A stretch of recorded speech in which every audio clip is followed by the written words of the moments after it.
Kyler Murray era is over in Arizona as we know it. Could he be traded? And, if we got some time, we'll talk some of that big Phoenix Suns win last night, ending the Spurs' undefeated season. Let's talk about that all and much more next. The Ben Garcia Show. Yeah. Woo. Best show in the land. Yup.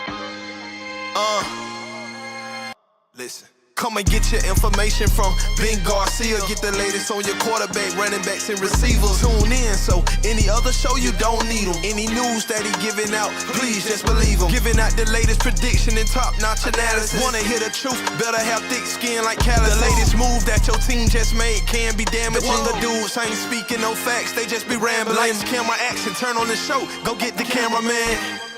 Yeah. Lights, camera, action, turn on the show. Go get the cameraman. The Ben Garcia Show. What is up, guys? Welcome into yet another edition of the Ben Garcia Show. Sorry, I'm laughing at the people in the chat that are saying delay of game penalty. What's my penalty? Do I have to step back 5 yards from the microphone like this? No, it just listens.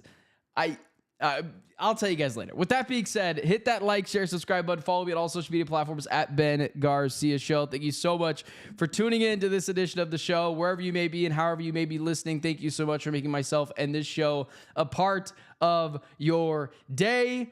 Look at this. The wife hung up the Christmas lights. So now it's a little festive in here as well. So listen, I might not have the aesthetic, but the wife does. Little did you guys know, she built all of this, literally all of this, outside of putting the microphone into the, audio box jack. She did everything else. So maybe some W's in the chat for my wife, who loves when I say that. So with that being said, follow me on all social media platforms at Ben Garcia Show, and let's dive right into it, guys. So the Kyler Murray era in Arizona is over. You can call it whatever you want. You can still hold on to hope. I'm not going to go after anyone. Quick side tangent. The amount of you guys fighting on social media about a sports take and getting just personal with each other, I feel like I need to put on, I'm about to be a dad in February. Got our first child on the way, and I feel like I got to put my dad pants on, my dad hat on, my dad shoes on, and reprimand everyone a little bit. Can we just be adults on social media? If we don't agree on a sports take, do we have to call each other names? Again, quick side tangent, the Chuck Harris situation. Do I agree with everything Chuck Harris says? No. But do I care that much? No. The reason why I'm thankful you guys are here every day is because you guys at least care a little bit about my opinion, and I'm thankful for that. But if you guys can check my social media, you guys can come after me for anything. I will never come after you personally, because at the end of the day, I love sports, but we're not debating, the war in the Middle East or abortion or healthcare. We're debating sports. This, in the grand scheme of things, doesn't matter at the end of the day. So sometimes when I see you guys on social media going after each other, guys, relax. It's all okay. Oh my gosh. My wife, that's my wife in the chat who put the W. That's hilarious. With that being said, guys, the Kyler Murray era in Arizona is over.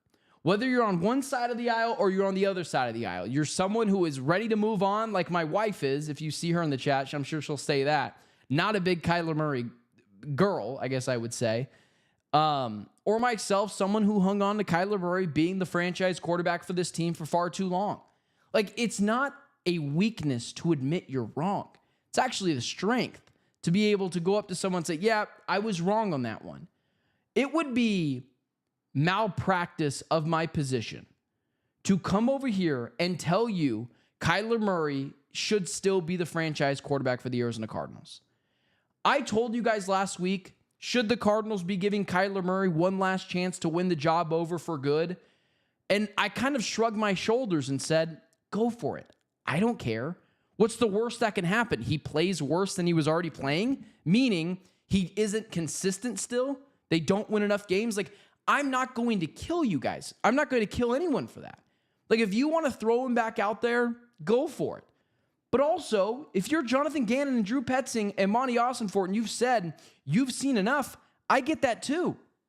And they have collectively come together and said we've seen enough. Please miss me with the idea, well, Kyler Murray is just injured.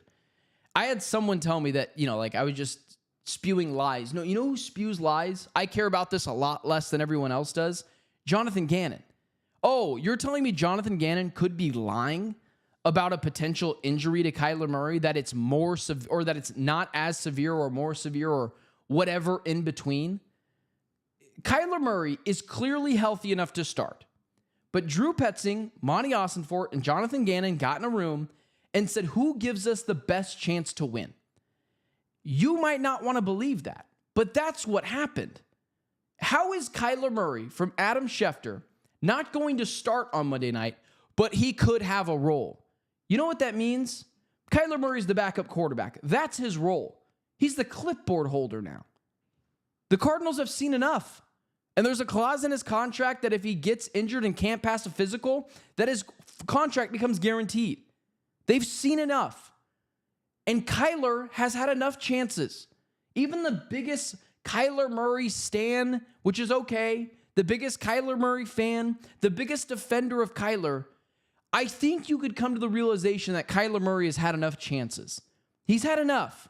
This is year 7 now, and he's got no playoff wins. I know you're still clinging on to that 2019 Rookie of the Year trophy. It's time to move on. Do not let, here's another life advice. Here's maybe something I'll tell my daughter, later on in life is, don't not break up with someone because of the fear they might do better. Because they might. That's the world that you have to live in. They might do better than you. But you might also do better than them. And living in make-believe land, where you're just scared to move on, is not good enough. I saw someone say, Kyler was blamed for everything. He'll be pushed out the door just like how other people were. I'm like, Carson Palmer wasn't pushed out the door. Kurt Warner was definitely not pushed out the door. They moved on from them they moved on from Kyler because he wasn't cutting it out. They didn't move on from the other two guys because they were both, perennial MVP candidates. Miss me with the idea, guys. Kyler Murray is just injured. How in the world, if Kyler Murray's injury was truly that bad, why didn't he go on IR? If Kyler Murray's injury was truly that bad, why has he been practicing for the better part of 3 weeks now? What happened was Monty Ossenfort, Jonathan Gannon, Drew Petzing got in a room. Drew Petzing advocated, look at my offense the last 2 weeks. It is night and day better. We're not arguing that Kyler isn't more talented. He's got a lot of talent. But who's better for this offense? You don't think Michael Wilson, Trey McBride, and Marvin Harrison Jr., Zay Jones, all getting theirs over the past couple of weeks doesn't also nudge them in the direction of Jacoby Brissett? I'm not saying Jacoby Brissett is a great long-term starter for the Arizona Cardinals. I've got a decade worth of data to tell you that is not the case. But he's better than the option they have right now in Kyler. And the Cardinals have decided they've had enough. Kyler Murray has had his free ride. He tried to hold on to the reins as long as he could. They have moved on. And you should not be afraid to move on because you're worried they could do better. Because they might. That's the risk reward in all this. They might do better. But the Kyler Murray era in Arizona is over. It's over. This is a soft benching of Kyler Murray. Don't tell me he's injured. Don't tell me that he's more injured than they're telling us he is. If that was the case, he would have went on IR. If that was the case, he wouldn't be practicing for the better part of 3 weeks now. They said to you, no, Kyler Murray might still have a role, just the backup quarterback role. If you are healthy enough to play, he should have been the starter. But those 3 guys, Monty Ossenfort, Drew Petzing, and Jonathan Gannon, got in a room, and Drew Petzing advocated for Jacoby Brissett, and he said, look at my offense the last 2 weeks. I'm not saying Kyler Murray isn't the more talented quarterback, but who is better for this offense? And again, quietly, Don't you think Trey McBride, Marvin Harrison Jr., Zay Jones, Michael Wilson, who are all getting theirs over the past couple of weeks, aren't also saying, I think Jacoby Brissett might be better for us? That's what this is, guys. This is a soft benching. Adam Schefter said a week ago, Adam Schefter put out that Kyler Murray was going to start on Monday Night Football. Who do you think leaked that? Jonathan Gannon or Kyler Murray's camp? I'll give you a second on that one. It's done. It's over. They're done with it. Whether you like it or not, I'm just here to tell you the facts. The Cardinals are not going with the healthier quarterback.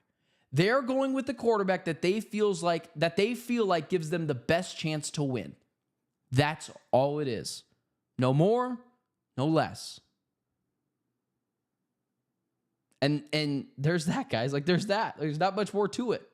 They moved on. And it's such a big deal that I had to come on here because I was going to do a show, again, just so everyone in here knows, for the 15 people in here watching, we will be doing a show tomorrow too, like reacting to the Cardinals game. You're going to get 4 editions of the Ben Garcia show this week, not just Monday, Wednesday, Friday. You'll get one tomorrow too at 7 a.m. They're done. They're done. They've told you how they felt, whether you're happy about it or not. And there is some worries in me that Kyler goes and does amazing elsewhere. But that's just what you got to live with right now. What you got to live with is that the Cardinals feel like they're putting the best quarterback out there for this team. Does that change tonight, Monday night? Does that change tonight's Monday Night Football outcome? No. I thought if Kyler Murray played tonight, that the Cardinals would win. Not off of any analytical data. I mean, the only analytical data would be that the Cowboys defense is terrible, like awful, abysmal, the worst in the NFL. But to me, it was more about like, it would be so Kyler Murray that over the last couple weeks, Jacoby Brissett looked great. And then Kyler Murray comes out and does the high peaks, low valleys thing the next week where Kyler has 350 total yards, 275 passing yards. 75 rushing yards, 3 touchdowns and 0 interceptions. Like, it would be so Kyler Murray to do that. And so I thought the Cardinals were going to win tonight anyways. But that was just gut feeling. I still think the Cardinals are going to win tonight. I don't know if it's something like, again, guys, this is not a fan show. This is a Nick Wright, Colin Cowherd, my guy Jason McIntyre, show. Like, I'm an opinionist. I'm not a fan. I grew up rooting for this team, but this is not a fan-centric show. That's why anyone can get it here. I'm not defending anyone. I have no interest in defending anyone. But Jacoby Brissett runs this offense really well and effectively. So why wouldn't I take Jacoby Brissett and the Cardinals to win tonight? I think they're going to methodically move the ball downfield. I think they're going to be able to rush the ball effectively. He'll find Zay Jones, Marvin Harrison Jr., Bam Knight. The offense will get spread around, and I think the Cardinals win. It's not me saying now that the Cardinals are going to go on this heater in the second half of the season. They've still got Seattle next week, and have you seen that buzzsaw? They're going to come. They're going to come a knocking soon. And, I'll take the Cardinals to win tonight. I'll take them to go up and down the field, get their 3rd win of the season, play good enough defense against CeeDee Lamb, Dak Prescott, and George Pickens. Like, I've got to hand it to Jonathan Gannon's defense. Outside of the last 5 minutes of a game, they're pretty freaking good. And so the discrepancy in offenses, I don't think is the Grand Canyon, but I do think the discrepancies in defense are the Grand Canyon. So I think you go through it that way. I think the Cardinals win. I think they're going to attack the secondary. I think Jacoby Brissett's going to have time in the pocket to hang in there and throw dots. And I think Dak Prescott is going to feel enough pressure. He's still going to get 25 points. Is still going to get enough pressure for the Cardinals to rattle him enough. So I'll take the Cardinals to win this game, 31-25. Again, not saying they're going to the playoffs. Not saying they're going to go on a second half heater. They've got Seattle next week on a short week on the road. That's going to be something to behold next week. So we'll see. The They've moved on. They're done. They're done. They're done, and the Kyler Murray thing is over. And again, I'm not saying it's the right move, but here's the last thing that I'll say. I'm not saying it's the right move that they're moving on from Kyler. I'm not saying it's the wrong move. Like, take my opinion out of it. People know how I feel. He's had 7 years. I think it's time to be done. But this is the last thing I'll say. Now that Kyler is benched, there is no putting that toothpaste back in the tube. There is no putting that genie back in the bottle. Monty Ossenfort and Jonathan Gannon need to understand this is the point of no return for the Arizona Cardinals. They have left Kyler Murray in the past. They have dropped him like he's hot, even though he is not. And they are moving on. They are done. And I don't know if Jacoby Brissett gets injured, maybe you see Kyler Murray again. But I think there's a very good chance this is the last you see of Kyler in an Arizona Cardinals uniform. I think you have seen the last of Kyler in an Arizona Cardinals uniform. Outside of Jacoby Brissett getting hurt, then Kyler's got to play. But they're done. They've told you, they're moved on, they're done. And so, with that being said, again, I'll take the Cardinals to win tonight. Wild. For everyone in the chat that's here, I am live Monday, Wednesdays, and Fridays at 7 a.m. talking all things Arizona sports. Reminder, I will be live tomorrow because I want to recap this Cardinals game. We will only talk the Cardinals game tomorrow. That's it. It'll be a shorter show, 20, 25 minutes. Just like today's going to be a little bit shorter because, we weren't scheduled to go today because I was going to wait till tomorrow. So I'll take some of your questions at the very end. So if you want to throw them in there, I'll get them at the end for you guys. I want to move on to the Suns really quickly. I was at the game last night, and it is full-on Phoenix Suns season. Here's what I'll tell you about the Phoenix Suns. Here's what I'll tell you about the San Antonio Spurs. Do not come into Phoenix, especially playing them at home, thinking you're going to play a B- game and lollipop your way to a W. Because if you do that, you're going to get your ass beat. You're going to get your ass beat. And the Suns now are putting together a multiple string of games where you're like, wait a second. They might be doing a little bit more of this than a little bit more of this. The Suns are playing consistent basketball. I don't know if the last 3 games are the real Phoenix Suns. And I'll get to that in a second. But they're doing this. Is it this? Below average consistent basketball? Is it average consistent basketball? Is it like this elite tier of consistent basketball that they played the last 2 games? Here's what I know is true. I guess we'll go to the offensive side first. Here's what I know isn't true from last night. The Suns shot 60% from the field. They shot 60% from the field last night. You can pretty quickly look at that and say, well, that's not the Suns. That's not the Suns. And that's the thing that Spurs fans and the Kevin Durant fans that are still watching their ex-girlfriend from afar can say. And they'd be right. They'd say, well, they're not going to shoot 60% from the field again. That's not them. That's right. They're absolutely right there. They're not going to shoot 60% from the field and nearly 60% from 3. And just so we're clear, no NBA team is going to do that. That is an elite level of basketball that the 73-9 Warriors didn't play. So that's not sustainable. However, here's the caveat to that. Who bleeping cares? Because it happened last night and they got a win. The Suns stole a win last night. And that's not me saying they barely won last night. It's not me saying they got a 1-point victory and they beat the San Antonio Spurs. That's not what I'm saying. What I'm saying is they went into a game that they were heavily the underdog in, and they beat the opposing team's ass. And if they're going to be a team that makes the play-in tournament, they've got to steal some of these wins. You know what would be really bad? If they shot this well from the field and they lost. That would suck because you're saying to yourself, well, they're probably not going to shoot 60% from the field again. But it happened, and they capitalized on it, and they got a big fat W because of it. That's the part where I'd say, yep, Kevin Durant fans, San Antonio Spurs fans, they're right. The Suns aren't going to do that again. They're not going to do that again. Here's what's real, though. That tenacious, suffocating downright gritty defense last night that you saw, you can hang your hat on that. Shooting doesn't always travel. It doesn't. Sometimes, you get accustomed to something else. You get, you're fixated on what you do. You know what does travel? Defense. Always in every sport ever. Baseball, football, basketball, soccer, hockey. It all translates. Defense translates. And the Suns have effectively built this top 10 defense that I said on Locked On Phoenix Suns, and you can catch my full post-game reaction on Locked On Phoenix Suns from last night where I did it at the stadium.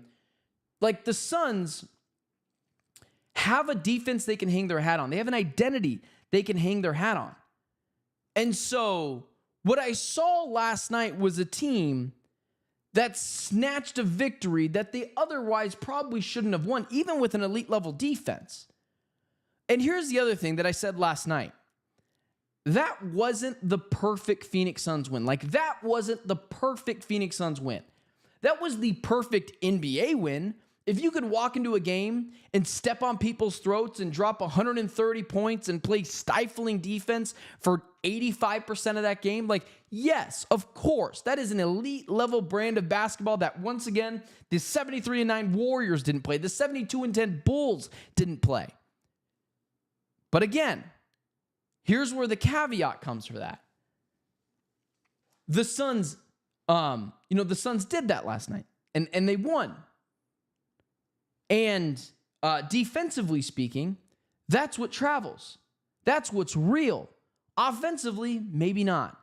Defensively, that's what's real. They've got an identity this year. They've got a team that can push you around. And again, what was really impressive last night was Jordan Knott pushing Victor Wembanyama around.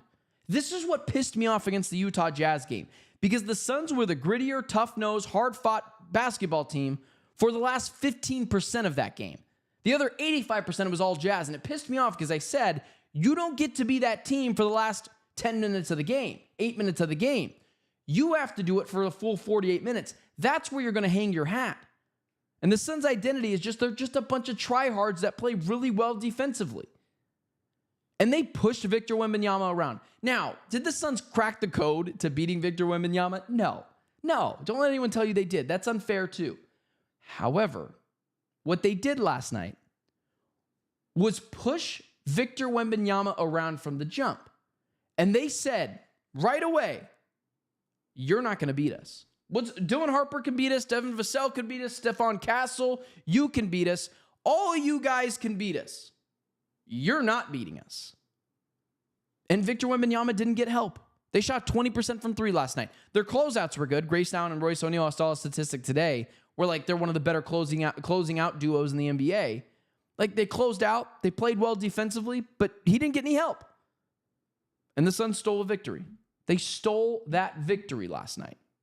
And that's exactly what you want to see from a team that is trying to build this culture, brick by brick, progression by progression. It's why I never lost my marbles for this team starting off a little slow.